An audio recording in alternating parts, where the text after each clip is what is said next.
മതപരിവർത്തനത്തിന് വധശിക്ഷ നടപ്പിലാക്കാൻ പോവുകയാണ് മധ്യപ്രദേശ് സർക്കാർ. മുഖ്യമന്ത്രി തന്നെയാണ് ഇക്കാര്യം ഔദ്യോഗികമായി അറിയിച്ചത്.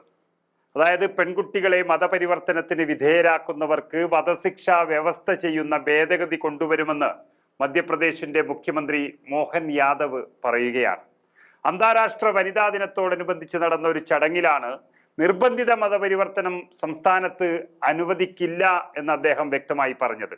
പ്രായപൂർത്തിയാകാത്ത പെൺകുട്ടികളെ ബലാത്സംഗം ചെയ്യുന്നവർക്ക് വധശിക്ഷ വ്യവസ്ഥ ചെയ്യുന്ന ഭേദഗതി നേരത്തെ തന്നെ മധ്യപ്രദേശ് സർക്കാർ കൊണ്ടുവന്നിരുന്നു. അതിന് സമാനമായിട്ടാണ് ഇപ്പോൾ പെൺകുട്ടികളുടെ മതപരിവർത്തനത്തിന് വിധേയമാക്കുന്നവർക്ക് വധശിക്ഷ നൽകുന്ന രാജ്യത്തെ ആദ്യത്തെ സംസ്ഥാനമായി മധ്യപ്രദേശ് മാറുന്നത്.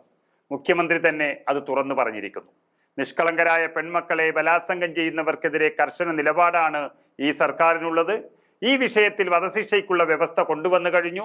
ഇതുകൂടാതെ ഇനി മതപരിവർത്തനത്തിന് വിധേയരാക്കുന്നവർക്ക് വധശിക്ഷ വ്യവസ്ഥ ചെയ്യുന്ന ഒരു നിയമം കൂടി മധ്യപ്രദേശിൽ കൊണ്ടുവരും എന്ന് അദ്ദേഹം പറഞ്ഞിരിക്കുന്നു. നിയമവിരുദ്ധമായ മതപരിവർത്തനത്തിന് പിന്നിൽ പ്രവർത്തിക്കുന്നവരെ സംസ്ഥാന സർക്കാർ വെറുതെ വിടില്ല എന്ന താക്കീതാണ് മുഖ്യമന്ത്രി നൽകുന്നത്.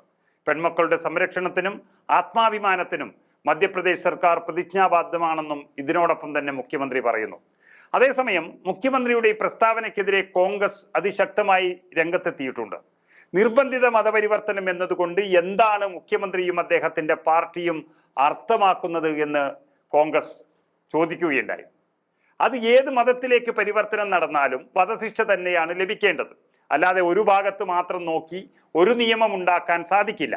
മതപരിവർത്തനം എന്നതിനപ്പുറം ഏതു മതത്തിൽ വിശ്വസിക്കണമെന്ന് തീരുമാനിക്കാൻ അവരവർക്ക് അധികാരമുള്ളപ്പോൾ അങ്ങനെയുള്ള ഒരു അധികാരത്തിനും അവകാശത്തിനും വധശിക്ഷ നടപ്പാക്കുമ്പോൾ ആ നിയമം കാടത്തം എന്ന് പറയേണ്ടി വരും. ഇഷ്ടമുള്ള മതത്തിൽ വിശ്വസിക്കാൻ തീരുമാനിച്ചാൽ അത് മതപരിവർത്തനത്തിൽ പെടുകയും വലിയൊരു ശിക്ഷ ഏറ്റുവാങ്ങേണ്ടി വരികയും ചെയ്താൽ അതിനെ അംഗീകരിക്കാൻ നമ്മൾ ബാധ്യസ്ഥരാകേണ്ടി വരും എന്നുള്ള അത്ഭുതപ്പെടുത്തുന്ന യാഥാർത്ഥ്യത്തിലേക്കാണ് രാജ്യം എത്തിക്കൊണ്ടിരിക്കുന്നത്.